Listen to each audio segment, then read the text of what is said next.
नमस्कार, मैं हूं संजीत और अभी आप देख रहे हैं मेरा YouTube channel break the silence. दोस्तों, नीट मामले पर, नीट विवाद पर सुप्रीम कोर्ट का बहुत बड़ा फैसला आ गया है।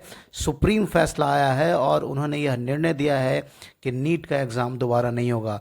दोस्तों, आप सभी को पता होगा कि मई 5 को नीट का एग्जामिनेशन हुआ था और इसमें धांधली की खबर आई थी और इसको रद्द करने के लिए या दोबारा एग्जामिनेशन करने के लिए, एग्जामिनेशन कंडक्ट करने के लिए सुप्रीम कोर्ट पहुंचे थे या कुछ लोग जो याचिका करता है। लेकिन इस याचिका को खारिज करते हुए सुप्रीम कोर्ट ने दोबारा परीक्षा नहीं कराने का आदेश दिया है। तो बहुत बड़ी खबर है दोस्तों। हालांकि इस निर्णय से, जो कि सुप्रीम निर्णय है, इस निर्णय से कई गार्डियन, उसके बाद कई स्टूडेंट्स भी नाखुश है, क्योंकि जिनका रिजल्ट नहीं हुआ है उनको लग रहा था कि जो रिज़ल्ट डिक्लेयर हुआ है उसमें गड़बड़ी है, हो सकता है उनका रिज़ल्ट आ जाता, ऐसा उनका कहना है। लेकिन सुप्रीम कोर्ट ने बिल्कुल ही मना कर दिया, उन्होंने दोबारा एग्जामिनेशन करने से मना कर दिया। आप स्क्रीन पर देख सकते हैं और ये एक रिपोर्ट है जो सुप्रीम कोर्ट ने क्या कहा, वो लिखा हुआ है, इस पर मैं आपको बताऊंगा। दोस्तों, आप सभी को पता होगा कि नीट यानी national eligibility cum entrance test, जो कि देश भर में जितने भी मेडिकल कॉलेज है उसमें एडमिशन के लिए एक संयुक्त एग्ज़ाम लिया जाता है और जो भी इसमें पास करते हैं तो उनको अपने रैंकिंग के हिसाब से कॉलेज मिलता है और फिर वो एडमिशन लेते हैं और डॉक्टर बनते हैं। तो क्या कुछ कहा, आपको मैं पढ़ के बता रहा हूँ। दोस्तों, देखिए क्या लिखा हुआ है कि नीट यूजी 2024 सुनवाई, एससी ने परीक्षा रद्द करने से इनकार किया। कहा कि पूरी परीक्षा प्रणाली में गड़बड़ी होने का कोई सबूत नहीं है। तो ये कह रहे हैं कि हो सकता है पेपर लीक हुआ हो, कुछ जो स्टूडेंट्स हैं, फर्जी स्टूडेंट्स हैं या फिर कुछ ऐसे गलत स्टूडेंट शामिल हैं, लेकिन पूरी जो प्रक्रिया है, पूरी जो प्रणाली है परीक्षा लेने की, उसमें गड़बड़ी के सबूत नहीं है, ऐसा सुप्रीम कोर्ट ने कहा है। फिर आगे कहा कि सुप्रीम कोर्ट ने मंगलवार को विवादास्पद नीट यूजी 2024 मेडिकल प्रवेश परीक्षा को रद्द करने की मांग वाली याचिकाओं को यह कहते हुए खारिज कर दिया कि पूरी परीक्षा प्रणाली गड़बड़ होने का संकेत देने वाली कोई ठोस सबूत नहीं है जो परीक्षा की पवित्रता को बाधित कर सकती हो। मतलब कि वो कह रहे हैं कि पूरी जो परीक्षा प्रणाली है, सिस्टम है, उसमें गड़बड़ी है, इसका कोई संकेत नहीं है, संकेत देने वाले कोई ठोस सबूत नहीं है, वो कह रहे हैं, सुप्रीम कोर्ट ने कहा।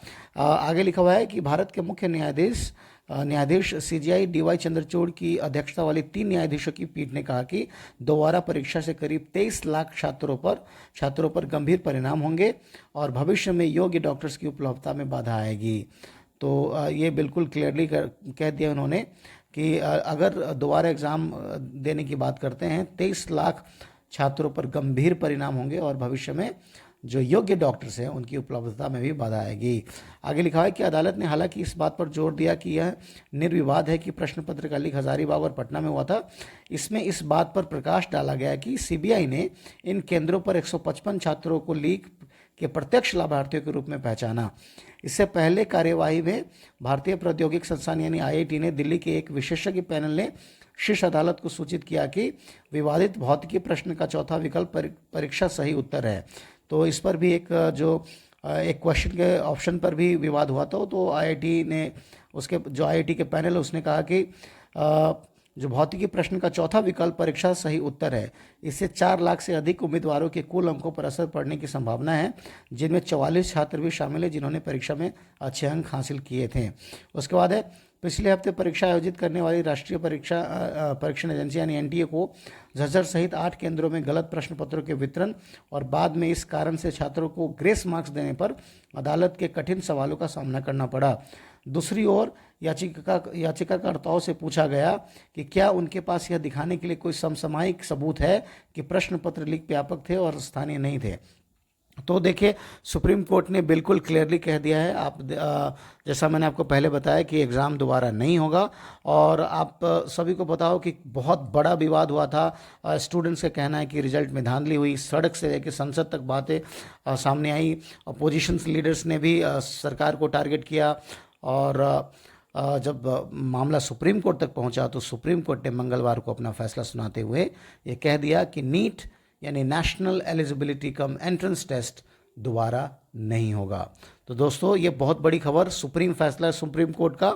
हो सकता है आप कई स्टूडेंट खुश ना हो, गार्डियन खुश ना हो, लेकिन सुप्रीम कोर्ट का फैसला होता है।